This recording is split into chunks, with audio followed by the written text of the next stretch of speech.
I had been practicing it for 4 years on myself, and I just needed the confidence and the courage to be like, okay, I'm going to go help other people. And even then, though, for a very long time, I was 1 foot in, trusting my intuition, and 1 foot in science going, this is all a hoax. This is all hoax. This is all a hoax. And more than anything in the last 4 years or so, I've been stepped down the road of trust, trust, trust. This is real. This is also real. This is also real. 2 things can be true. That's the Gemini's motto, right? 2 things can be true.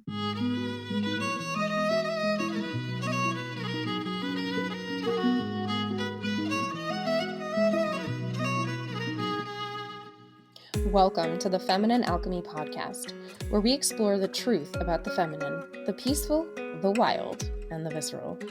I'm your host, Jaye Anne, joined by my co-hosts, Julie Dean Richards and Kaylee Rose. Each week, we explore the deep mysteries of the feminine and help listeners apply them to their daily lives in a practical way. Join us to unlock the hidden wisdoms your soul has been waiting for.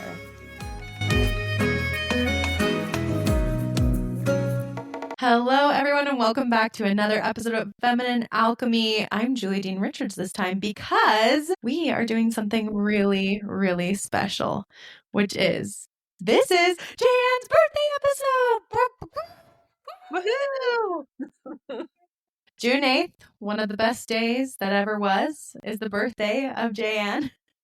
And so today we get to celebrate her and all her glory. We get to ask her questions. This is going to be kind of like an AMA. So we get to shoot from the hip and we'll just see. And she's on her tippy toes in the hot seat. So why don't both of you say hello? Who else is with me? Kaylee Rose is with me. And of course, Jaye Anne. Say hello, ladies. Hello. Hello.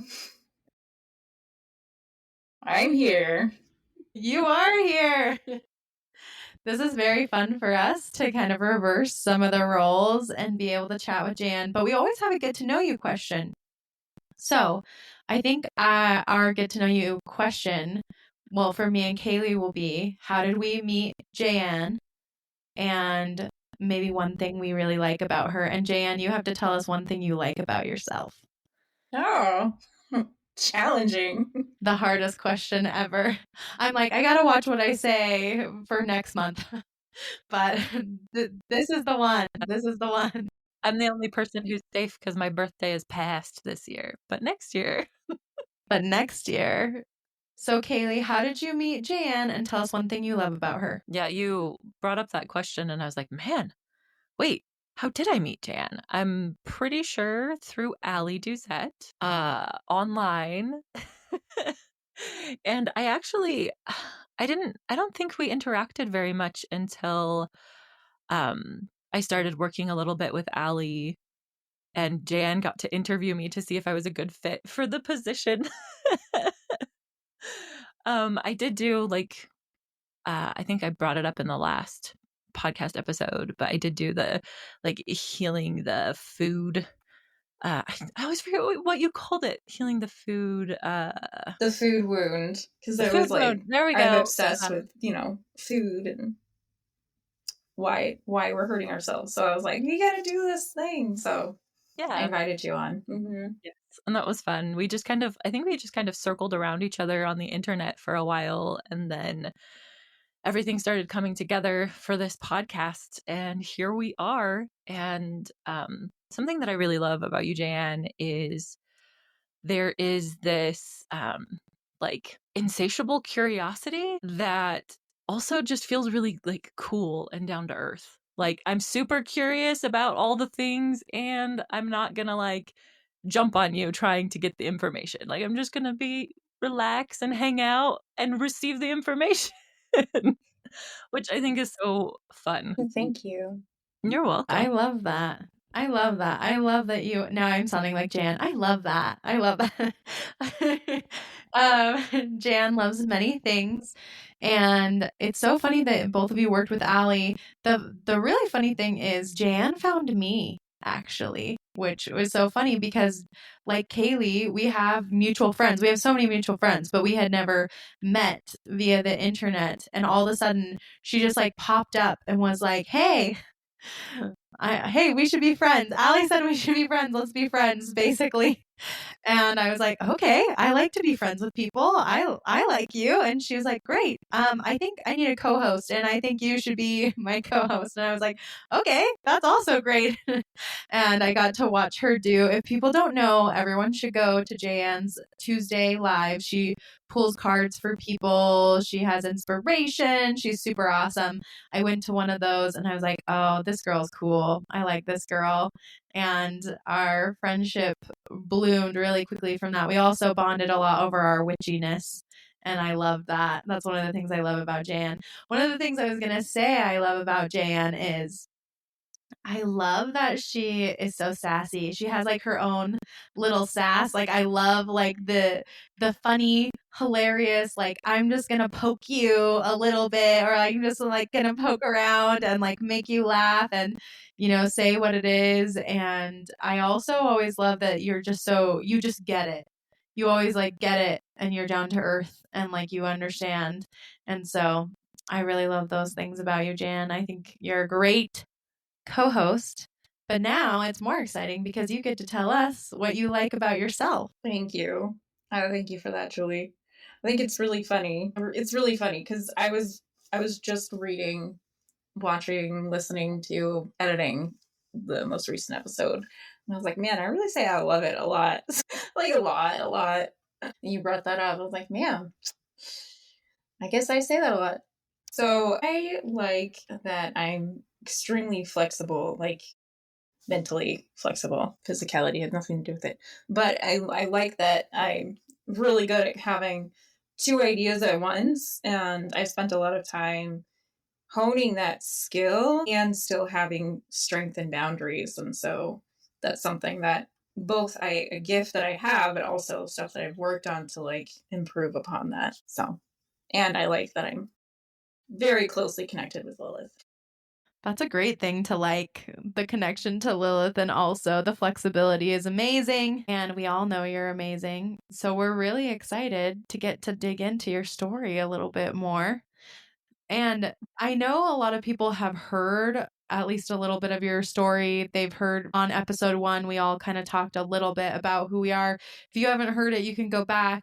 But I did want to just have you re-explain like how, because today I really want to talk about a lot of your intuitive gifts, because if you haven't worked with Jaye Anne before, her intuition is out of this world. Like she's incredibly good at what she does. I've done a session with her 2 now. One is on the podcast if you want to hear it. But I wanted to understand like where those gifts came from. And so let's just talk about your journey to even accepting that you had intuitive gifts. Like what was that like? Yeah, it was weird. I think a lot of people who talk about their journey, they just kind of say like, "Oh, I woke up one day and I realized I was psychic and I could do all these things and now I'm saving everybody's lives." Like that didn't quite happen that way for me. It was the big aha was muscle testing. That was the biggest, craziest thing. Because I'm a person of science. I have a degree in biology from the University of Virginia, and then I went on to chiropractic school, and I was like, oh, I'm going to go adjust football players because that's like the pinnacle of a chiropractic career or some crap like that. And which in a way I ended up doing anyways because my husband was a football player, and so it's sort of full circle in that manner. And I do crack his back sometimes, not for money, so you can't see me. But I will say this, it was muscle testing because there was until that point, woo woo was woo woo, spirituality was separate. I kind of like put a pause on it and went, I could be okay with atheism. Like I just was like, just skip all the spiritual stuff because I'd had like too much church, like way too much church in my life, excessive amounts of church. And I was just kind of like, I need to pause on spirituality and not just believe stuff because other people tell me to. I need to see things for myself. And so I was cool with science. I just wasn't sure what people were doing when they talked about like I should believe this or that about spirituality. The big aha for me, the one that like just blew my mind was the fact that you can talk to your body and it will respond directly through muscle testing. And that was sort of like my little breadcrumb trail to where I ended up today. I still use muscle testing all the time now. I do what's called surrogate testing. And the cool thing is like surrogate test like thousands of miles away for people. And even like when they're not even paying attention. Like, I have their permission, but I'll just be like sitting there like blah blah blah, talking to myself, and I'll muscle test, and then it'll be like it'll be on a recording, and they go and they start crying. He's like, "How do you know these things?" It's because I do the surrogate testing. But the big aha was like, it was probably 2011, 2012 when because I had back to back pregnancies. I was nutritionally, emotionally depleted.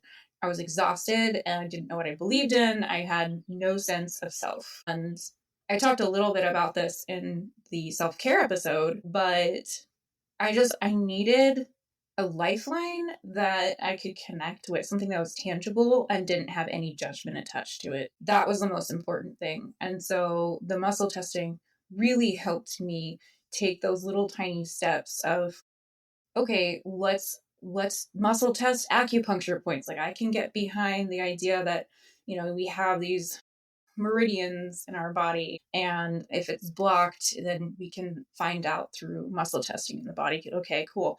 How about, and the thing that really blew my mind was I could say a statement and I would muscle test weak for it, and I was like, what? Like the words themselves are creating weakness in my body, or even like my subconscious reaction was creating weakness in my body. Even something like, I am powerful. If you muscle test for that sentence, I am powerful, probably 90% of women are going to test weak because they don't believe it in their full subconscious self. And I actually did that and it was weak. And then I was so lucky to have this like chiropractor come out of nowhere, and because it could only have come through a chiropractor, and she had these techniques and she had all these things, and we would take line by line like all of my subconscious coding and the most important ones, and you go through each one. And it wasn't affirmations, it wasn't believing something that I couldn't possibly believe, and it wasn't even tapping, it was literally just rewriting the whole line. And so as I did that, because I did that line by line by line, the idea of me doing that for someone else had to be much later, because it became a gradient of trusting my own intuition and trusting myself and believing that I'm good enough, believing that I'm powerful, believing that I'm worthy, believing that I'm abundant, deserving, validation. It's okay to be seen, like all of these different things that people go and they make taglines out of. I went into my body and I, line by line by line, went, okay, what is the gap between what I believe and the energetic of this next thing up here? How do I get up to this point? What childhood wounds, most importantly, that's where we started. What childhood wounds do I need to rewrite? Patternings do I need to repattern in order to come up to that space where I can finally believe that phrase, I am powerful? And guess what? You get close enough, your body starts hiding it. And so you start having to like play a shell game, because then it becomes really good at like faking the positive muscle test result. But then intuition kicks in and you go, I feel like this is a testing strong, but it doesn't want to. And there are some certain things that I learned through that process where I can find those little bits and pieces, those last little bits that are kind of like knocking you out at the very end. So as I was going through this whole process, I was reverse engineering the process too. I was asked, it was kind of like if somebody's doing surgery on you and you're awake and you're like, what's that for? What's that for? What's this? What are you doing here? Why are you doing that? What's that? And that was that was like 2 solid years of me asking these questions. I'm so grateful for this chiropractor because she gave me so much of her time to answer my crazy questions. And she got very busy later, so she wasn't going to have the time later. And she had just started out. So she was excited to share what she learned with me all the time. And so I was grateful to be able to ask those questions, get the answers, and then I would practice on my own. And I would go home and I would put them to bed. And while I'm there, I would like feel into different statements and be like, is this the statement that's bothering me the most? Is this the statement that's bothering me the most?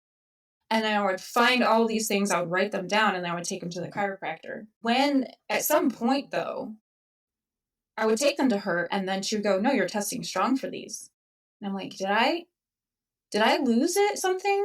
Did I miss something? I just really felt true. But the problem, the thing, not a problem at all. The thing that was happening was my body started fixing itself. Like my subconscious programming started updating itself as I was doing more and more and more of this line by line by line work. And so I became very good at identifying And then the body goes, oh, I know what to do this. And then does the whole everything for me. And then I would sleep. And then, like, and I would pretend like I was doing what she was doing. And then I'd be like, whatever, it probably didn't work. And then I didn't end up working. So I'm always my own best guinea pig with things. It was an interesting time of my life too, because I was playing with supplements and it became very good at, like, I have different ways of identifying whether something is a nutritional deficiency or if it's an emotional problem, or if you need what I call physical energetic, right? Things like homeopathy and crystals, and a piece of essential oils is energetic, the physical energetic, the other part is chemical. So I'm very good at, like, and then structural, right? Like, do you actually just, like, need to go to the chiropractor and get adjusted? Is this actually just your occiput? Like, is it, do you need allopathic medicine? Like, we can ask your body that directly. And sometimes it just comes up, like, if it comes up allopathic, it's something like really, really basic level stuff. I can't even remember stuff that's come up because it's so rare. Most of the stuff, it either gets resolved by one of those four. Nutritional, energetic, or emotional. Physical energetics, where you just, like, need to attune to that frequency in your body directly. So through homeopathy, all those things, all those, like, woo-woo things that we love that actually make a big difference in our lives. Or is this actually structural?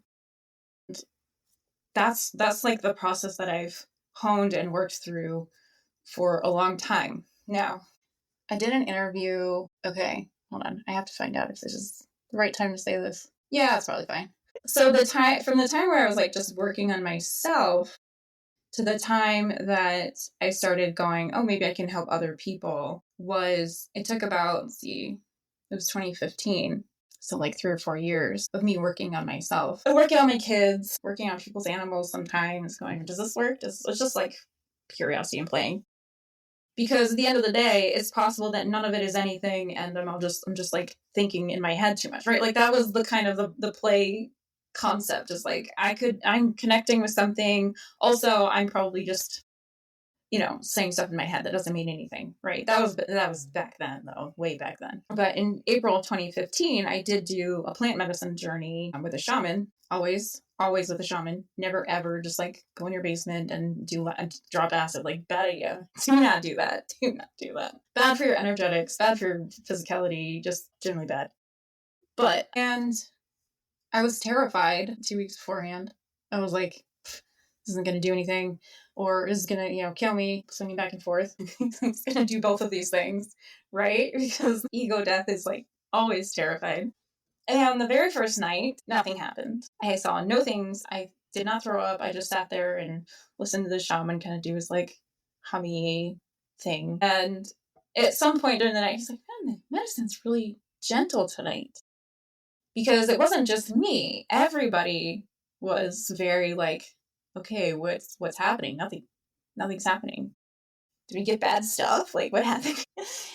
And the shaman that we were working with, he was an MIT grad and had a degree in biochemistry, and was like, oh my gosh, the core of the universe has nothing to do with what we're trying to make it be, and we're trying to overcomplicate how to make things be. So he left everything and went to be a shaman in Peru, and he did that for, like, a very long time.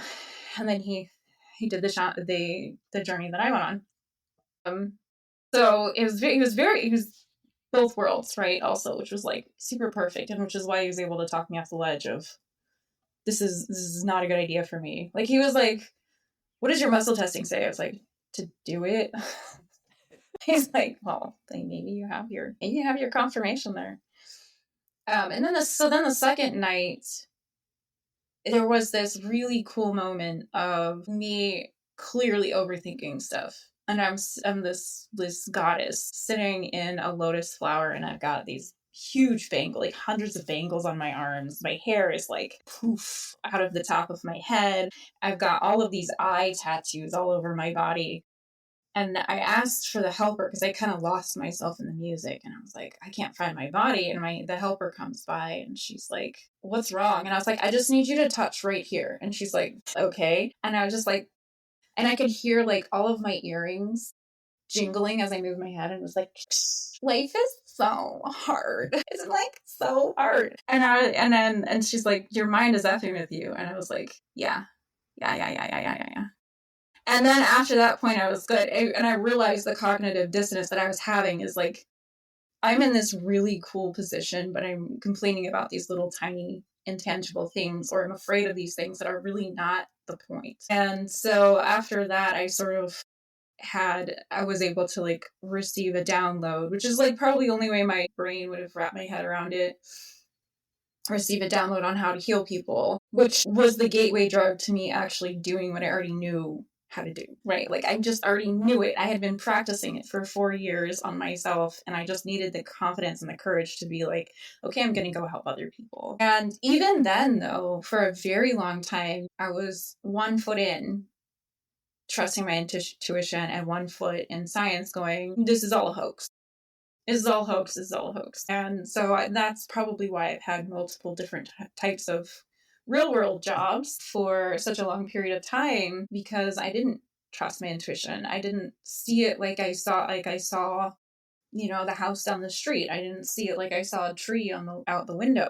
I trusted it like a cartoon, and more than anything in the last 4 years or so, I've been stepped down the road of trust. This is real. This is also real. This is also real. 2 things can be true. That's the Gemini's motto, right? 2 things can be true. All of these things can be true. So that's my very, very long-winded story of how I even became into the space where I am. But I think the reason that I wanted to tell it that way was because it's not like I'm special. Like I'm special. I know that. It's fine. But like it's not like I'm special. I'm not like on this pedestal of specialness. I worked really hard to hone my intuition, and anyone can do that.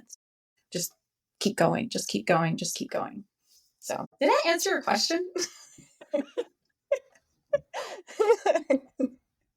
You did a fantastic job at answering my question. And you also brought up like 50 more questions. So that's very good. It was good. I could tell Kaylee like had some thoughts and things. Do you want to say anything, Kaylee? No, just like when you began your story and you were talking about like individual lines and like rewriting them in your body, my brain was immediately like, what did that process look like? Like, what exactly did you do? I mean, were you imagining writing, or like, what did you do? That's a good question, actually, because I mean, journaling does some of that, but it's not the same thing as like when you think of like writing code on a computer, you're like mole man, sort of like do like just lines on a computer, right? It was, and that's the analogy that I use, but really we have something like a web of belief systems, and in this process, you're asking the body like, where's the weakest point? Okay, let's go deal with that weakest point. Where's the point that's making you feel not great? Where is that part? And then how do we bring that up to something that's more supportive than what was there before? And some of it does sound like lines of code, because it's a lot of if-then statements. So you just say a phrase like, I am powerful, or it's okay for me to be powerful. You test and go, is this make me strong, or does this make me weak? Well, this is a supportive phrase. It should make me strong. If it's making me weak, then there is some wound that I just need to heal. And you just heal up to the point where you can feel that way. You don't have to like jam it. I think that affirmations just to me like are just like trying to like jam sentences into your third eye, and they just ting right off, and it's just like, it does not work. It does not work. It does not work. But good on everyone for trying, But they are great for finding out if you resonate with that, and then we can do some deeper digging and see what is that, and more than often than not, the reason we can't resonate with that is because we've got stuff that's basically pulling us down. And once we let go of those things, and not again by force, but more by empathy, validation, being seen, like very, very granular being seen, right? I'm seen for, this specific version of me. Like once we let those parts of us get that stuff, then it pops right back up to that ideal level. unless there's another one, and maybe there's another one, and maybe there's another one. And sometimes it feels like it's a never-ending thing, but you do eventually get to the point where you believe the phrase with your whole body. And I have done more than one phrase, more than one really, really important phrase in one session, both for myself and for other people.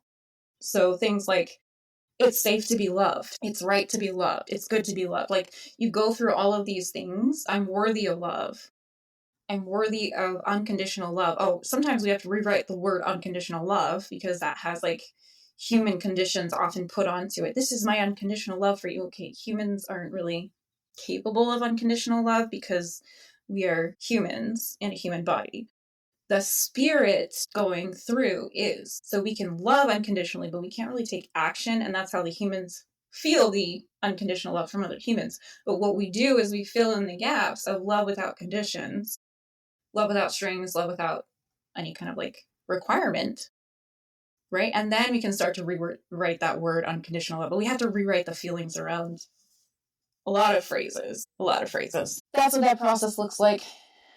Yeah, that makes sense. Yeah, it was very detailed. Although the funny thing is that I think some people, like you, are using words like, then you test for it, and you're saying words like weak and strong. But do you really quick want to tell people, like, I know probably most people listening will know what muscle testing is, but will you just like give a little overview of like what muscle testing is and ways people can do it?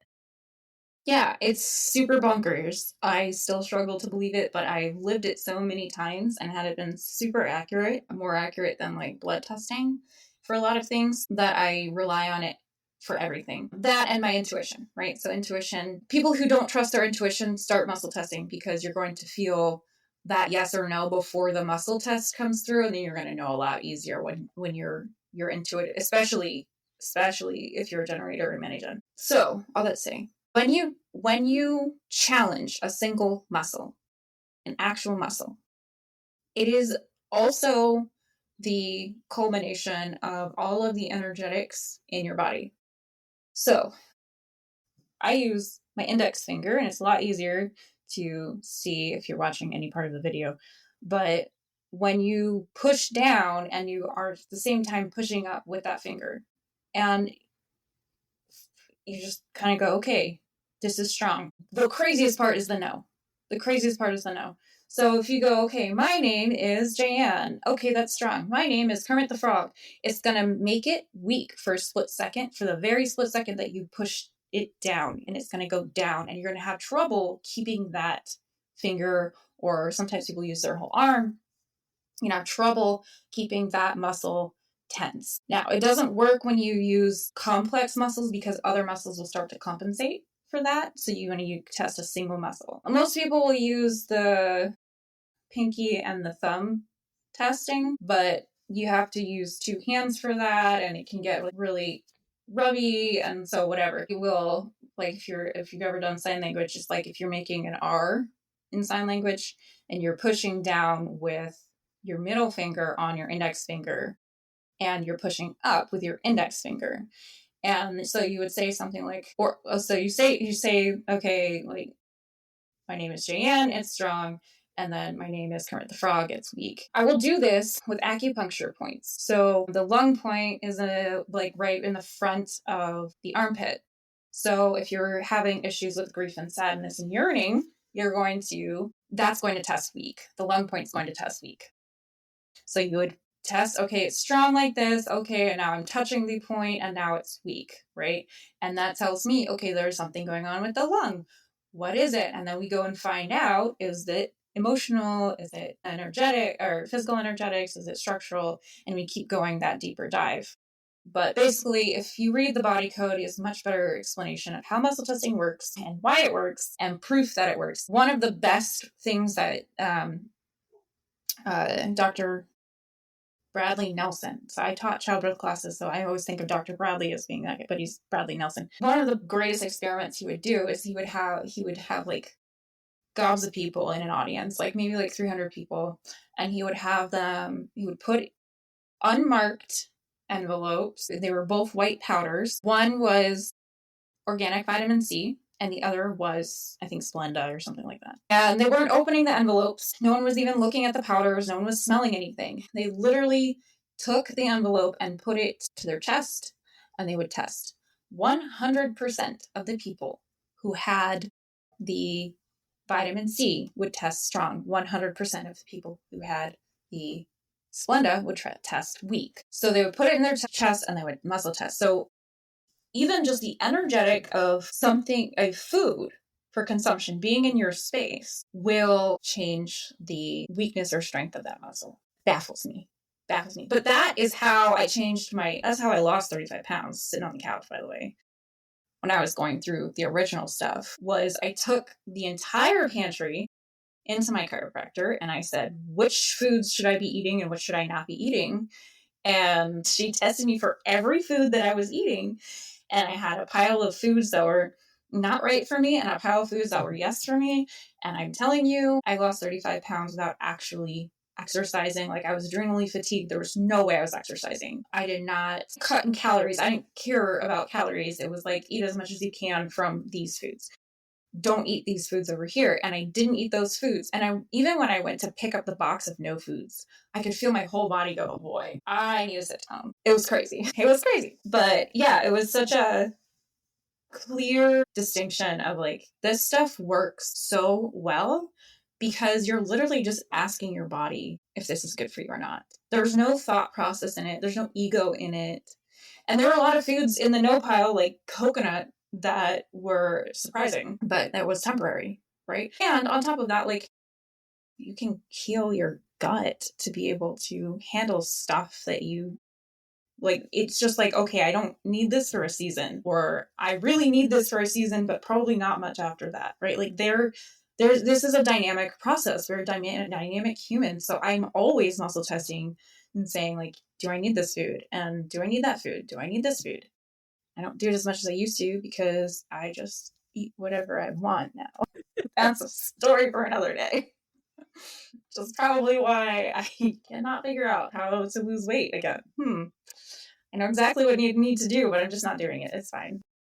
I really love this story because I love the practicality behind it, and that so many people, I think, can see themselves in you and what you're experiencing.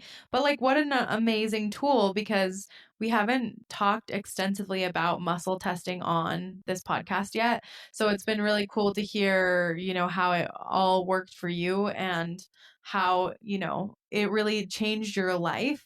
And so funny, like, to think about, this tool we have access to all the time, and then we forget to use it, and then we let go of it, and we forget, like, oh, you have all the information at your fingertips, it's all here at your fingertips. And I think Literally. that's like the moral of the story is, yeah, it's right here. It's literally right, and literally on my literally fingertip. Literally. And it's funny because there's lots of different kinds. So for people who, because I'm going to ask you this too. So for people who are like, well, I'm worried, I suck at muscle testing, or like, I don't think I can do this because I would overthink it. I overthink it. Then I feel like I get wrong answers. I have a really hard time doing it. What would you say to people who feel that way? They're like, oh, this is cool, Jaye Anne. I love hearing about it, but like, how do I use it? Yeah, I actually get this question all the time because I'm so obsessed with muscle testing that I just tell people, do it and do the muscle testing. In my travels, I've had, first of all, it helps if someone else will test you regularly so you can see what a positive result feels like. If you're trying to teach yourself by doing it only by yourself, it's a lot harder. It's way makes more sense when someone else does it, especially someone who's experienced. So go find yourself an applied kinesiology chiropractor and have them work on you, because that's what they do. That is, Dr. Goodhart was the founder of applied kinesiology, and he's the one who developed muscle testing as a tool. I'm sure it was downloaded because no one would have supported scientific research on muscle testing, because no one can separate you from your actual body, though they're trying. It's just, there's no money in it. If I teach you how to do it, you have a tool for life that you can use on yourself, and you're not coming back for more. So fight the system, muscle testing. But anyhow, I have worked with a lot of people who have struggled with it. And yes, they did not have external people muscle testing. They couldn't find anybody. And I have a huge hypothesis whether projectors can self-test whether reflectors can self-test right now. Because I'm a generator, it's like, oh, this is obvious to me. And maybe it's just, there's a theory in me that says, well, maybe this is me asking my gut instinct from my generatorness the answer. And this is just my way of responding. But I do know that it works when other people test. So that's my theory right now, is that there may be some decreased ability to self-test, especially if you've never seen someone do a successful test on you externally. So do that first.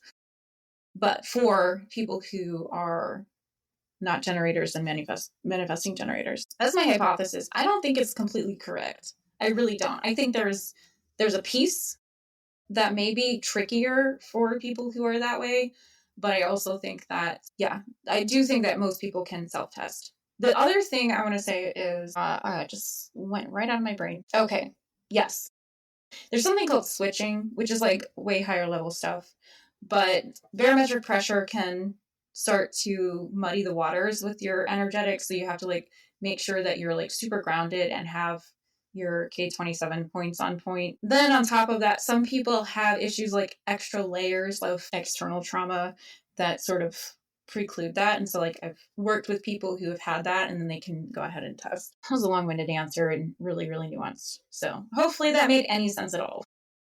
No, it's actually super helpful, because something I was going to say is like, as a reflector, I feel like I'm really bad at muscle testing. I think I'm very, very bad at it. I can only do it, which is so funny because I do feel like I can tap into my intuition rather easily and I can use my intuition, but muscle testing is harder for me. But when people do it to me, it works, it works, and I've had really good results. But everyone, like Allie or whatever, just muscle test on it. Like everyone's like, just, and I'm like, okay. And also, I always feel like I get other people's answers. Like I get the answers of other people. And so the only times I can do it is if I'm like all alone by myself, and I have to do it with two hands. But I don't know. I do think it's a skill that's learned.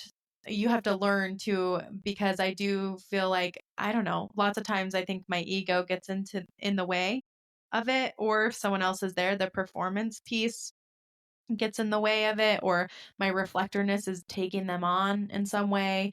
And so then I can't, so I have to like be alone in a closet, like to muscle test correctly, I feel like. So I think that answer was very good for me. Not that I can't do it, but maybe if you're out there being like, I don't know if I can do it, especially if you're a projector or a reflector or manifester. I don't know. I feel like Shalise, my manifester friends don't have as many issues with it. You know what? The throat is a motor center too, isn't it? Yeah. So I think that's like part So of it. maybe the manifestors are fine. Yeah, they do. One thing I will say too is if you're extremely intelligent and you're one of those hair splitter types, you have to land on the exact right phrasing. So one person that the other thing I will say is when you're just starting out with muscle testing, don't start with phrases. Do not start with phrases. Do not start with phrases. Start with acupuncture points and with physical objects. So, like, smell the thing. And for a lot of people who use muscle testing in a professional capacity, they're taking the powder or liquid or food or whatever, and they're putting it on the belly, and they're putting a strong magnet on top to make the body really like get an idea of what it's attuning to. So do not start with phrases, because phrases, it's too easy to get like caught up in the nuances of phrases. Where like somebody I was working with was like, okay, I'm gonna try the phrase "that house is blue," and I was like, and she's like, but it's saying it's wrong, and I was like, is that house blue? She's like, no, it's turquoise or whatever. So there you go. If you are like that level of detailed, phrases are gonna mess with you because of phrasing.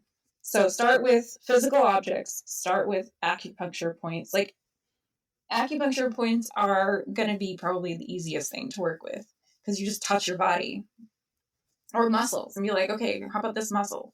How does this muscle feel? Those kinds of things. Don't use phrases. Oh, and here's my other PSA. Do not ask your body things like, am I pregnant? Do I have COVID? Do I have mold in my body? Because what you are testing for is not clear. Are you testing for the idea of being pregnant, the physicality of being pregnant? there's so many things that you can, so many nuances of that where it's like, no, it's coming up that I have mold in my body. So I obviously have to do a mold cleanse. What if you actually have a fear of mold being in your body and you don't actually have active mold in your body? That's why I don't like questions as a good phrasing. I like statements. So sort of like the scientific method, if then statements, right? Or basic fact statements. Like there is a something in, words are hard, whatever. What would be a good one? We'll just pull one out of the ether that normally just shows up for me. Yeah, like all of the emotional ones are really good to start with. So like it's safe to be loved, right? That's what you want to test for. Not is this purple? That's not useful, right? Test for those kinds of things when you're doing phrases, because not in a question form, because then there's nuance to your inflections that gets screwed up with it. Yeah, I've obsessed on this for like a lot of time. Anyways, I'm going to stop talking about that. Well, I think it's really amazing. It's good to go in depth with it. And I love that we're getting like an in depth look at your life and your psyche and all the things. These are all the things that Jaye Anne thinks about when she's doing a session and that she talks about. And this is her stuff, you guys. And it's really wonderful. I'm really angry. People start making decisions based on like poor, faulty muscle testing. And I'm like, stop, guys. Stop eating the arsenic, please. No, it's really great. I love that we're having this because most people will never get this nuanced in it and will never understand like this deep. But I love that you're giving everyone like a tool they could use today. And I was going to ask, do you think, because some people, you said like your arm, you putting your arm out or putting your finger out. I know some people sway back and forth, like they go backwards or forward with their body. Is that also easier? Yeah, it's easier. It's really good in the moment. Like if I'm in my pantry, okay, guys, I gotta tell you this. I'm known to pantry snack. I go into the pantry, I close the door, and I eat chocolate chips while I'm thinking. So that's what I do. They're my chocolate chips, and if the kids touch them, they know that's a big problem, but they eat it anyways, and it drives me nuts. Anyways, so I will go into my pantry, and I'll be like, what do I want to eat, right? And I won't pick up the chocolate chips because I don't want to skip my results. But if I just like pick up something, you start to notice if your body sways forward, your body's going to really want that. And if your body starts swaying backward, your body's like, no thanks. No thanks. And I'll even just like pick up an herb if I'm like feeling froggy and I'm like, ooh, I want to make a tea. I'll just pick up an herb. Body's like, nope. And it's literally, I don't have to use the finger method, right? I could just sway, just like Julie said. That is so true. It'll push you way back if it's like no, and you'll lean forward like you're about to take off running. Faceplant. So yes, Okay. that works too. That's good. That's good to know because I've heard people talk about that, and then I saw a hilarious video where this construction worker was like woo things that actually work, and then it showed this girl doing that, like showing her body going backwards and forwards holding vitamins. And then he goes into Home Depot and he holds a hammer and he like goes forward and he's like, I knew it. I knew it. I knew this was the hammer for me. And like, a saw. And he's like, no, this is not this saw isn't for me. So, just proving the point, even, this is accessible to anyone, men, women, tough guys, people who aren't woo woo people alike. So go use it and do it, but only in the ways that Jaye Anne just told you. Don't do it wrong. Don't do it wrong. Don't make gigantic financial or health decisions based on using inappropriate phrasing. That is my real disclaimer. But the saw thing is really interesting because I think we're in a world of too much choice and we can get really wrapped up in like, oh, what about this? This has this and this has that. And I find myself very overwhelmed in places with lots of decisions to be made.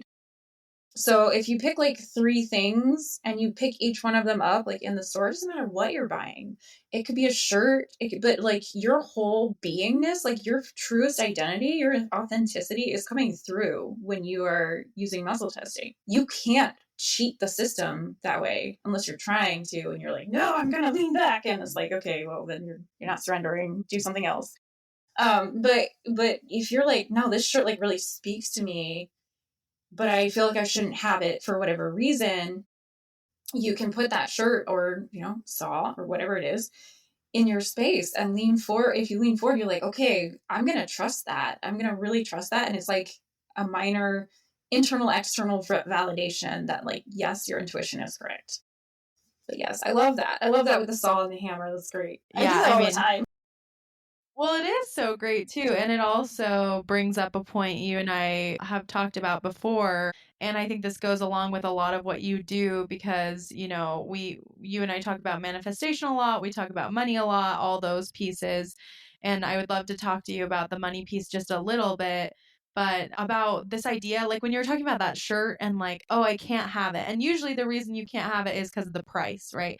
I can't have it because it's too expensive. I don't have this money right now or whatever. And it's just so interesting, this idea that, like, if you're meant to have it, if your body says yes, like, I find that that money comes back to you. Like, when you do something that's for you, like, I don't tell my husband, but I went to a workshop recently and I paid some money for it. And like that, the funny thing is, like, usually I would be like, oh, it's like a little expensive, I can't do this.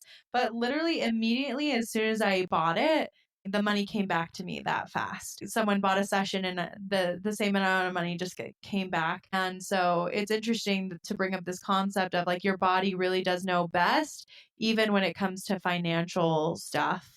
Kaylee and Jaye Anne, do you have any thoughts about that? Sorry, Kaylee, I haven't let you talk at all. I feel bad. Kaylee. I've just been processing.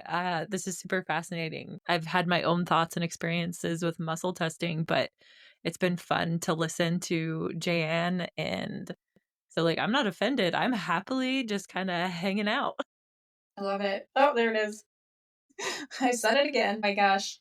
So the reason that muscle testing works is because your whole existence is better than AI, right? And effectively, the constituent or the external piece or the phrase is the prompt. Is this the thing, right? And sometimes it'll be, yeah, this is the thing. And then you kind of put it down for a second and you go find something else and you're like, no, this is the thing. Because you're just stair stepping to the next best thing, to the next best thing. So sometimes, even if it's a yes, you might go, okay, well, I'm going to put this on the maybe pile and I'll wait, but I'm going to go keep looking. And then if I go test a few other things, then I'll come back to this thing and be like, okay, no, this is the real, like, the highest good. But there's a lot of times with especially supplements where I'll be like stair stepping and then I find the one that I need and none of the other ones are important anymore. And my body's like, nope, screw all of that, which saved me so much money on supplements and so much brain space on, like, overthinking, like, oh, I have to take this all the time, or this is the one I need, or sometimes I don't need it anymore. Sometimes, like, I don't need to take my fish oil, sometimes my body's like, yeah, pass, I'm done, don't need it. So, like, that's another reason I really love muscle testing. I have a It's just saved me so much money on that. What? I have a question now. Okay, so I have my own thoughts and I have a hypothesis, but I want to hear what you have to say. So there are so many things in our lives that we buy online anymore. Do you utilize muscle testing when you're buying things online, including supplements? And is it Yes, I effective? do. Yes. Yes. Okay, But that's what I thought. to be fair, I have exposed my body to a lot of supplements in physical form as well. So the nuance is, so my body's got a baseline of, like, the different energetics. The body records everything. The water records everything. We remember everything, even if, like, our brain doesn't remember everything. Our body remembers everything. So when every time you test something, it's going to compare to all the previous times that you tested it. So if I go to the health food store and I used to, that was another thing I did. It was, I obsessively muscle tested literally everything all the time and was like, okay, this is no, this is yes, this is no, this is, and I would go to the health food store and just, like, muscle test random stuff and be like, oh, I'm drawn to this here. And I muscle test for it and body's like, no, pass. And I'm like, man, but I really thought that I needed that. Like, what the heck, man? And so I would, two things, I would retrain my own brain to go, okay, this is what it feels like to need something. And I would also train my body's energetics to go, okay, this is what that energetic matches with that word, right? So it's connecting all of those things. I also would go and muscle test for homeopathics, right? And so when I go online and I'm like, I really feel like I need something homeopathic, which I'm going to define homeopathic really quick because most people think of holistic and homeopathic as the same thing. They're not. Homeopathy is so wild. So wild. And it has like, okay, they take, unlike with medicines, you want things, the strength has to do with how much plant or chemical material there is per volume of liquid. So if you're taking 200 whatever grams of Tylenol, it's going to be 200 milligrams of this, and a higher concentration would be 400. And if you were to dissolve that in the same amount of water, right? Say like I put it in 30 milliliters of water, you're going to have a higher concentration in the one that you put 400 milliliters in, milligrams in, whatever. You know what I'm saying? Concentration equals more per liquid. That the opposite is true in homeopathy. So in homeopathy, they take a little bit of the plant medicine, put it in perfect water, deionized water, and you shake it up 2,000 times. It's called percussive, whatever. It's like shaken up really well. Then they take some of that and they put it into more water and shake it up. And then they take more of that and they put it into more water and they shake it up. And so when you see 200C, 6C, 30C, that actually means it's more diluted, right? And so when people get worried about, oh, belladonna, homeopathy, poison, right? Well, by the time you get to 200C, like there's no actual plant material left, which makes people go, this is hokey and doesn't work and it's all a lie. But that's not true. What it's doing is it's imbuing the signature of that onto the water molecule with all that shaking. And so when they do that, you are giving your body the energetic blueprint of something rather than the physical constituent of that thing, which is like giving them the film negative or the opposite. And the medicine in that is literally it's energetics. That's all I have to say about that. And I'm not an expert on homeopathy. I'm just like really obsessed with it. But I will say like I would go to the health food store and I would test the supplements, which are actual plants, and then I would test the homeopathy. So like when I go online, I've already got that kind of recorded into my energetics, and I go, do I need this? Do I need this? What do I need here? Like I will go look, I'll go on Amazon and I'll be like homeopathy, and I'll be like, because you have to scroll, right? And so I just kind of like do a general scroll of everything, and then I'll go back to the beginning and I'll be like, is what I need on this page, I muscle test. Is what I need on this page, and then I scroll. Is what I need on this page, about this page. And then I'll narrow it down, and then I'll be like, do I need all of these at the same time? And it's like, no, okay, which is the best? And I keep going and narrowing it down and narrowing it down. That's how I order online. Yeah. Awesome. Thank you. I asked that question because like I have been overwhelming my brain with trying to figure out like what electrolytes should I buy? What do I need? Because I know I need them. And yeah. And then it's like, oh yeah, muscle testing. That could help. Muscle testing. It helps a lot. It really does. Well, I love that it's such an intuitive process too. Like all of this is very much your body, like tapping into your body and the power of your body that's like right here. It's right here. And that no one will tell you about. And I love this idea that like we are all always told, and I'm so guilty of this too. I'm like, take a million things. Here are the million things you need to take. Like here's the beef liver and the organs and like that to take this, and here's the magnesium and take this, and not that those aren't like amazing and good things, but just like having the tool to test what do you need right this minute is really, really helpful.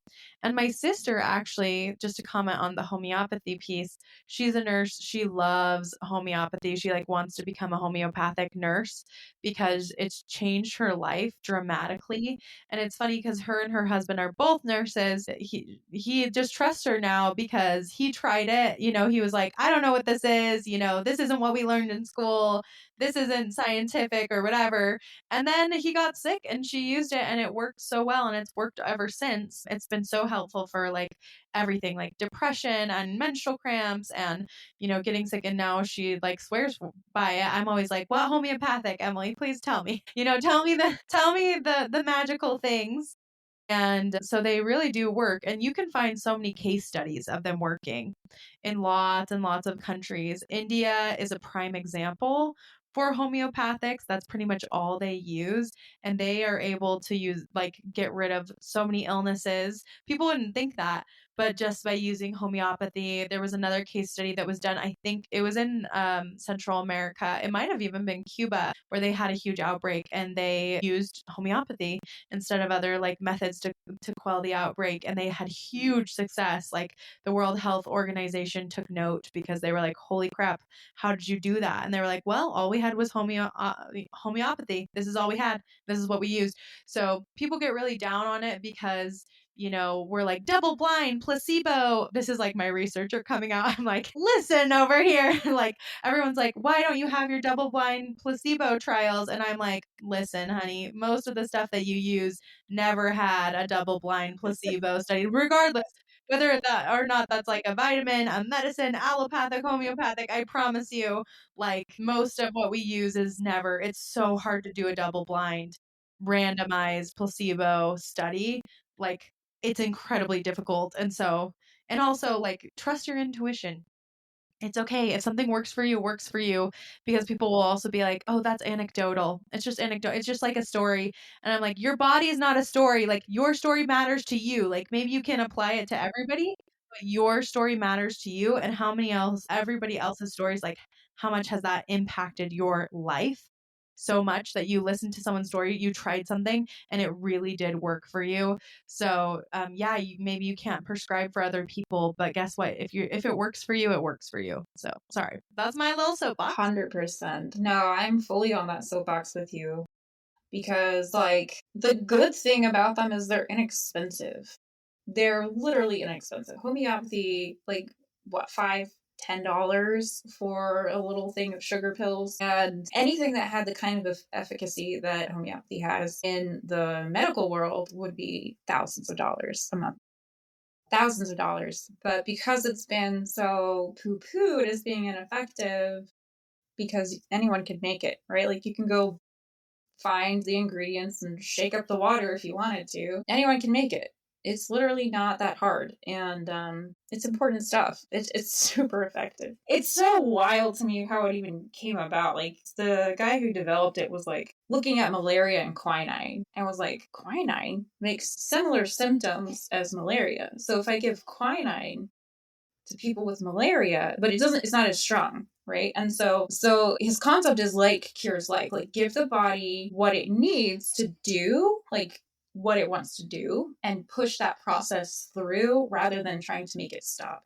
There's a time and a place for making it stop, but yeah, so he gave people quinine and then was like, okay, what if I made it less? What if I made it less? What if I made it less? And eventually, yeah, helps people with malaria. Yeah, it did. It's so crazy. And we used to, it's so interesting because my dad was born in the 50s, the early 50s, and he would say that to me sometimes, right? Like cures like, especially when it comes to like soaps, right? Soaps are made out of fats. And when you want to get like oil off of your hands, you use fat to do that because like cures like. And we've kind of lost that in the US. And a lot of people, Jaye Anne and I have broke this down a little bit before, but homeopathy used to be the most popular form of medicine in the US for a really long time until the oil and gas industry got into producing pharmaceuticals, and then it got crushed real quickly. But it was still around even, you know, when my dad was little and my parents, you know, we used to understand that concept, but now we don't, which is really interesting that,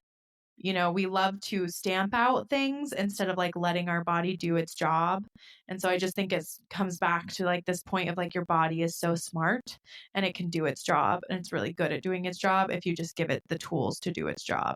Not that we don't ever need other kinds of medicine, that's not what I'm saying, but for the most part your body can really do its job if you let it and give it what it needs. So true. So true. So what else? What else do you want to know? Well, I was going to ask about your goals for this year. Like, what do you want? It's your birthday. What do you want? Like, I would love to do like a wrap up of this last year. What did you learn this last year? Like, what were your key takeaways from your last solar return? And then what do you want looking forward to this solar return? Yeah. I think what I learned, one thing I learned is that it's okay to rest It's okay to rest even when things are hard. It's okay to take time even when things are hard. And that's not necessarily procrastination. It's just part of life is you can't just be on all the time. And I come from a long line of push farther, like as much as possible. Like if you're resting, like you're lazy. And it was especially in this last month, I took the time to like not do as much as I could. And it's been really transformative in a lot of ways. But there were other months, like in January, where I was forced to not do. There was time where I just couldn't, I was not allowed to do because, say kids, or I just kept having the rug pulled out from under me. And so it was like, okay, I'm going to learn how to rest. Like that's really weird thing to do. But what I was learning was I don't have to judge myself for resting. I don't have to like come up with reasons other people think I'm lazy if I'm sitting on the couch or whatever. So, and also learning how to delegate stuff to kids who are teenagers is interesting and trust that they're going to do it and then hold them accountable without getting in a fight. So that is fun. But that was a big piece. That, and as far as my business stuff that I learned is like I'm transforming there as well. There's a lot of like learned a whole new modality, which kind of really threw me for a total body loop. And I had to process the fact that I learned a new modality and what does that mean for me and how does that work and what do I need to do with my business moving forward. And that question is still not even answered. How am I integrating this into my business? Do things need to change, right? Like, do I need to change my pricing? Like, I tried to change my pricing and then I didn't change my pricing. And then I didn't have the bandwidth to actually do one-on-one sessions for a little while. And it was really challenging. So that's a big challenge is I'm asking myself in this next year to what is it my body wants to handle as far as one-to-one work and how much versus how much group work, because I can do group work without a problem. One-to-one work we get so deep that I have to like take a nap afterwards. It's way more intense. And I was doing that at a super low price because I wanted it accessible, but I didn't have the bandwidth to maintain that. So it's like that's my goal is what is that right equilibrium for me? Figure that out. And then whatever else needs to show up for me. It'll be my 40th year. So I'm turning 39 this year. So this will be my 40th year of existence. See what happens. I've got my Pluto square Pluto going on, Neptune square Neptune. So of course it's going to be a wild ride. And this is a 5-year for me. And 5s are always stupid. Oh my gosh, that's I've lived under 5 houses twice, and both times it was just pure transformation, just like relentless transformation, and it was exhausting. And so this year has not disappointed that either. Like so much has transformed in my life that I don't even know what to do with myself. But and then other things not. It's just kind of like the so the stuff that I really wanted to change has stayed very much the same. But the stuff that I was like good with this staying the same or whatever is like, oh no, we're just gonna rip that from you. Okay, cool. Whatever we're gonna do, guys. Sounds great. I guess the other thing I learned more clearly was that there are, in fact, external beings, and that was different for me.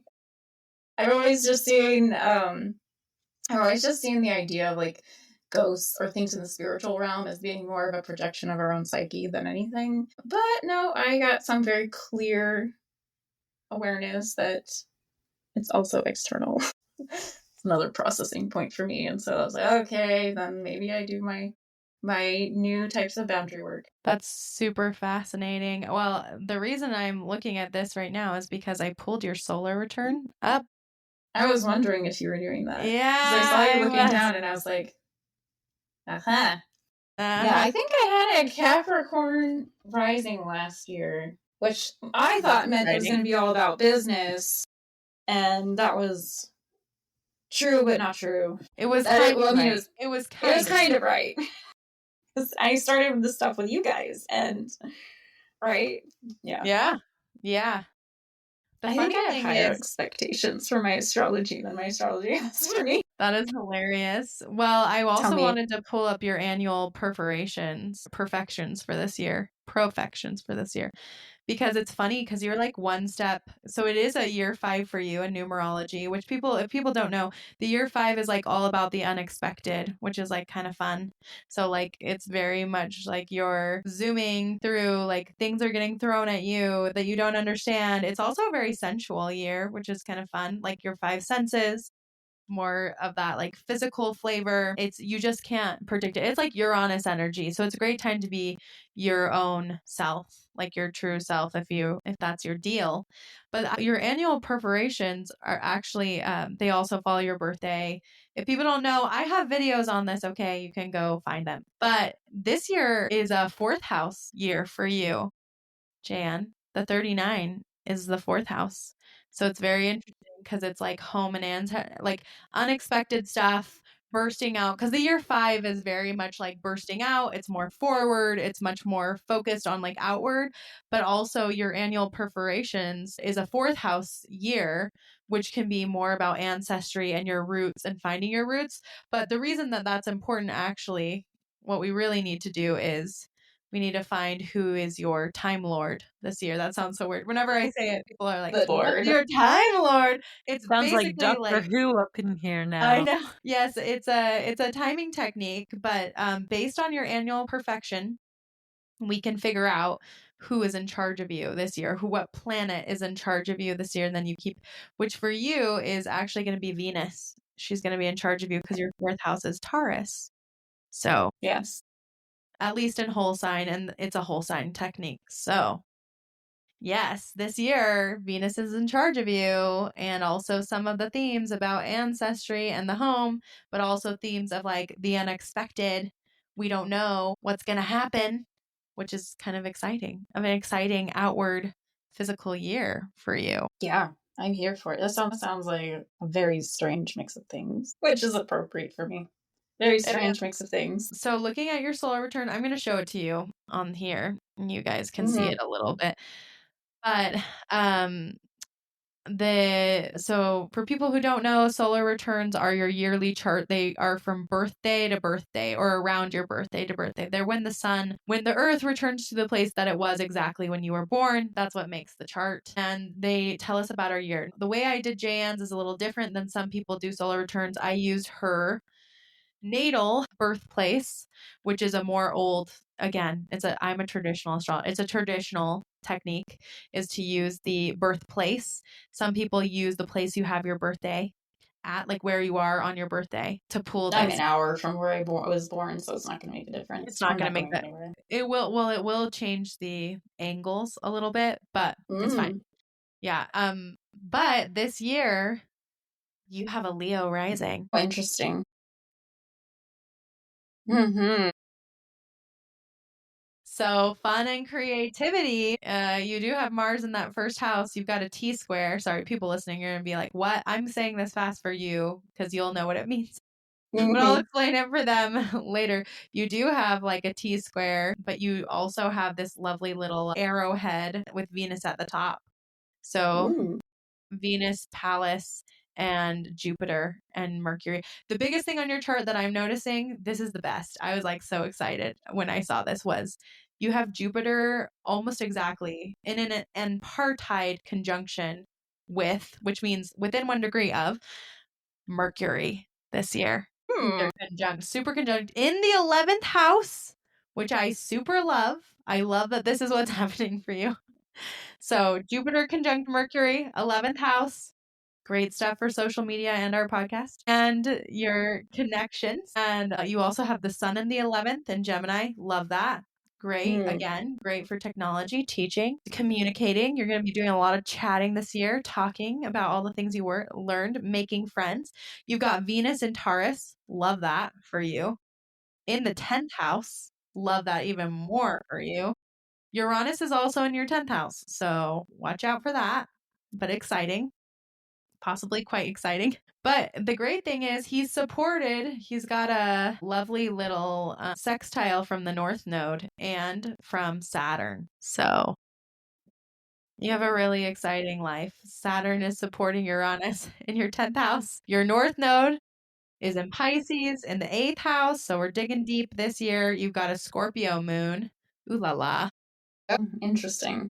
Yeah, so exciting. And your midheaven is in the 9th house of teaching, foreign affairs, learning, being the professor. So lots of teaching and talking energy this year. It's conjunct Chiron. So the master teacher this year. You're the master teacher. There you Ooh, go. Yeah. a lot And of just like teaching and me. talking. Yeah. Interesting. Yeah. I'm super stoked for you. I'm excited. Yeah. I feel like I'll send it to you, but I feel like it's a very exciting solar return. Everyone who just didn't understand anything I said, just know it's super exciting. Super exciting. I'm gonna get a lot of attention. I'm gonna be That's so right. seen. Yes, you're going to be so seen this year. Everyone's going to hear your voice this year. You're going to branch out. So I'm excited. I love it. Thank you. Thank you. You're welcome. All right. Any last thoughts you want to say, Kaylee? I'm going to ask Jaye Anne to give her last little thoughts she wants to give us, and we'll wrap up. But anything you want to say, Kaylee? Just that I really loved getting a deeper glimpse into your life, Jaye Anne, and like your process and everything. I super appreciated the reminders that like, oh yeah, muscle testing can be really helpful. Like, oh yeah, I have a tendency to like not muscle test because I'm like, my intuition just tells me. But muscle testing is just another tool that can be so helpful, and I can get over my snootiness of like, no muscle testing, blah. Not that I don't like it. I'm out of the habit of using it because I use other things. And I'm excited for your year to see how things unfold. And yeah, I'm looking forward to your last words of wisdom that you're going to share in this episode.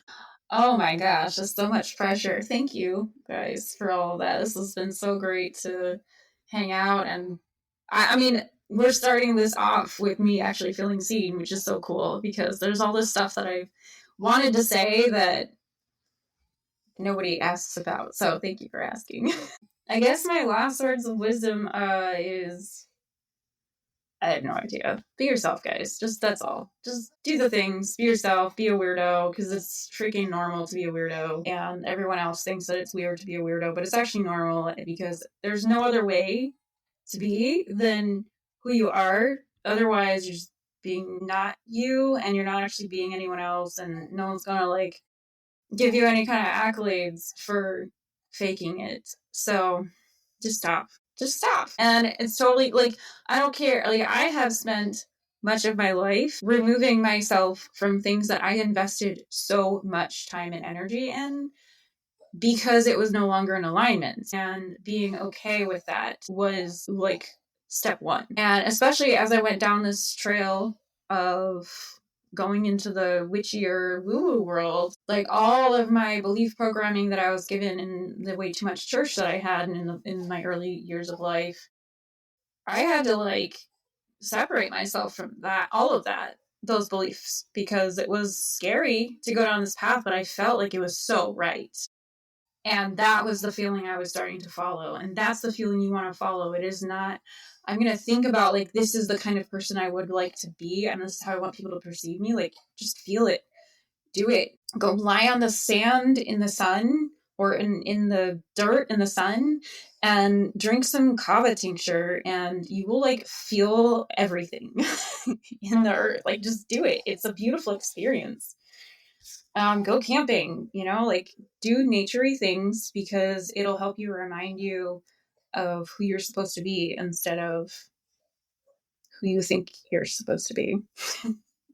Those are my thoughts. That's so beautiful. Thank you so much. Thanks for sharing so much and being so vulnerable with us, Jaye Anne. We really love you. We appreciate you so much. We're so happy you brought us together. We all came together. We And we're did. so happy we have this with you and just sending you so much love. Everyone go send Jaye Anne love for her birthday. Okay, everyone. We'll see you next week. Bye. Thanks so much for listening. I hope you enjoyed this episode as much as we did.